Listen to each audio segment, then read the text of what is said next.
Warahmatullahi wabarakatuh. Jadi ini kuliah terakhir dari mata kuliah biokimia fisik. Tadi kita sudah atau kemarin kita sudah bahas untuk vitamin, untuk enzim ya. Jadi enzim itu agar aktif dia harus punya yang namanya kofaktor. Nah, kofaktor dibagi dua, ion logam dan koenzim berupa molekul organik. Nah, koenzim ini umumnya adalah berupa vitamin. Nah, ini kaitannya. Jadi apa itu vitamin? Kenapa kita perlu vitamin?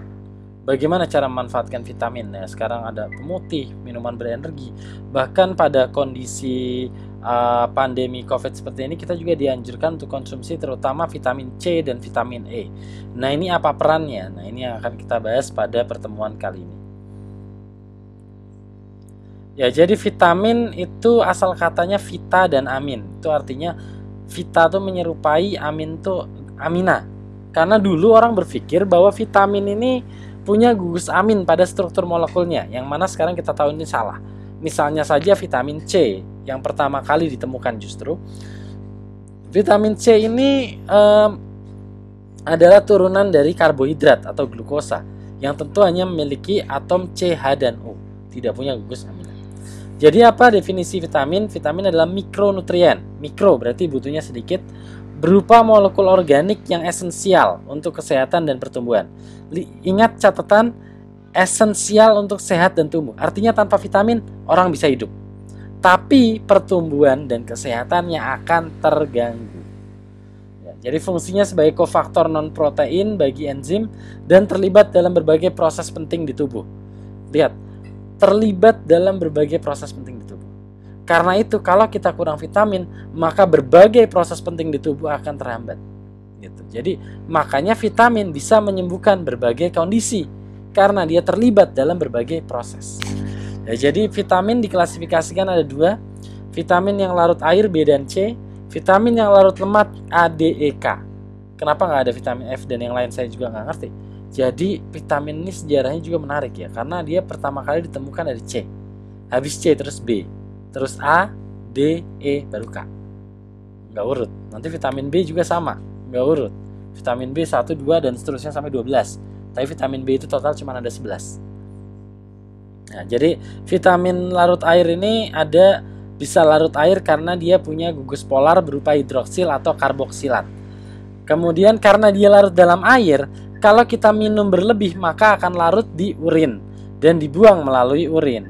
Vitamin larut air ini umumnya mudah rusak oleh oksigen, panas, dan cahaya. Makanya untuk vitamin-vitamin larut air ini, misalnya sayur-sayuran, itu sebaiknya tidak dimasak secara berlebihan. Lihat orang-orang Jepang yang makan makanan mentah-mentah itu sangat sehat karena vitaminnya tidak rusak.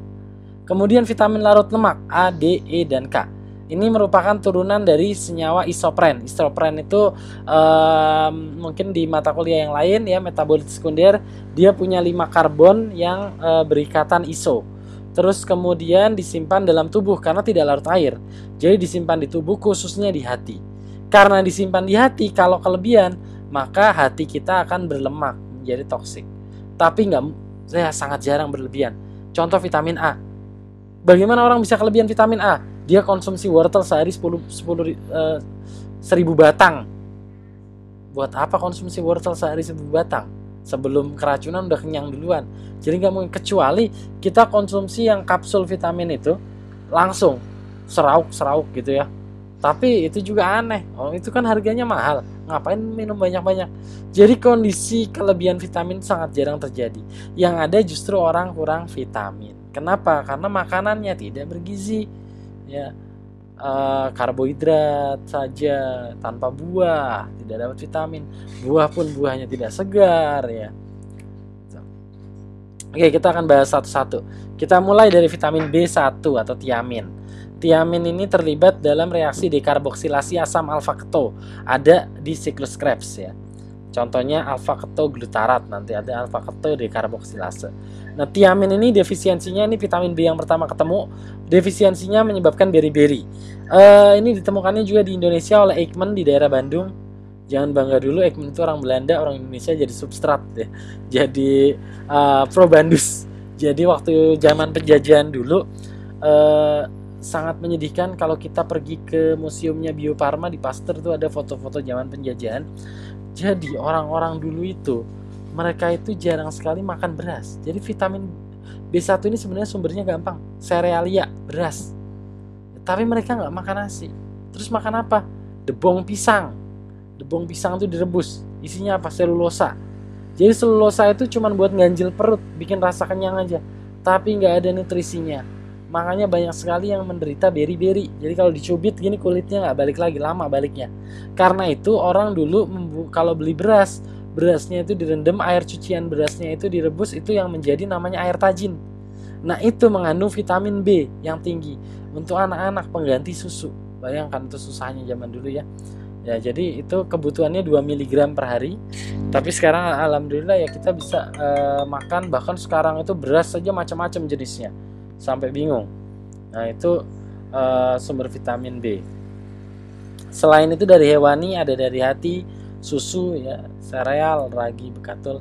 Terus kemudian B2, riboflavin. Nah, ini juga vitamin B yang menarik. Flavus itu artinya kuning. Kenapa diberi nama riboflavin? Karena warnanya kuning.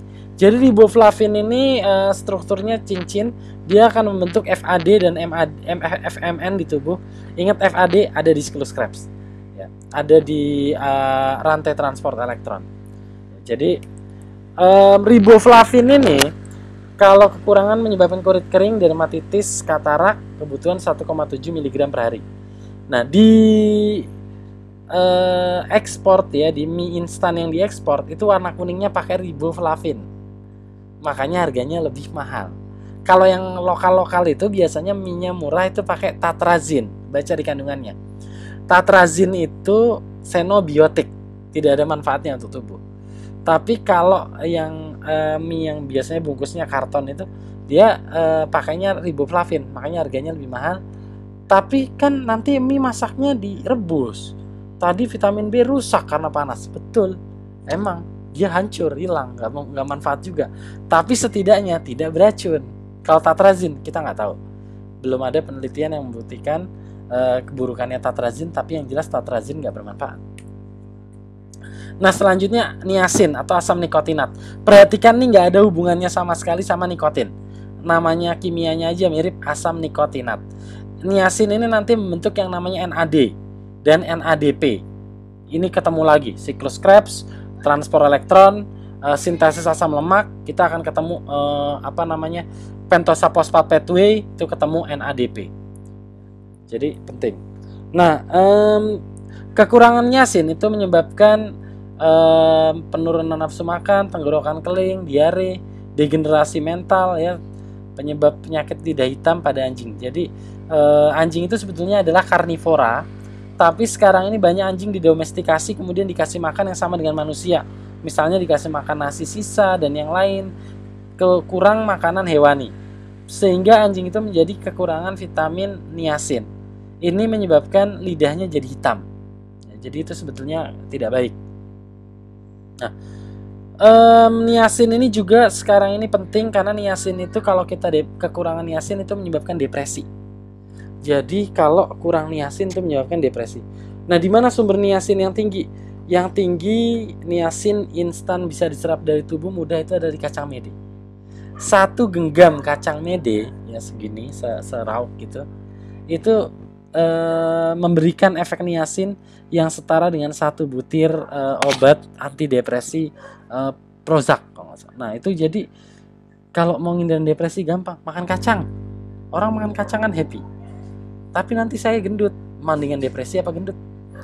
Kalau kamu depresi, itu nanti bisa gendut. Tapi kalau gendut ya seenggaknya nggak depresi. Kalau depresi itu nanti penyakitnya kemana-mana. Jadi itu ya kacang itu bisa mengurangi depresi. Nah selanjutnya asam pantotenat. Pan ini di mana saja karena hampir semua tanaman dia mengandung asam pantotenat. Asam pantotenat di dalam tubuh menjadi prekursor dari yang namanya koenzim A. Sering sekali ketemu koenzim A, ada asetil-CoA, asil-CoA dan yang lain. Kalau kekurangan asam pantotenat, asetil-CoA-nya rendah, maka otot kita tidak bisa melakukan siklus Krebs. Akibatnya tidak bisa siklus Krebs, maka tubuh akan melarikan metabolisme ke jalur fermentasi laktat. Fermentasi laktat membentuk asam laktat yang mengakibatkan otot menjadi pegal. Nah, itu muaranya ke situ. Ya, jadi itu pantotenan. Sumbernya ini ada. Nah, kemudian vitamin B6, piridoksin. Piridoksin ini dia dalam bentuk piridoksal ya, digunakan untuk reaksi transaminasi, dekarboksilasi, dan yang lain.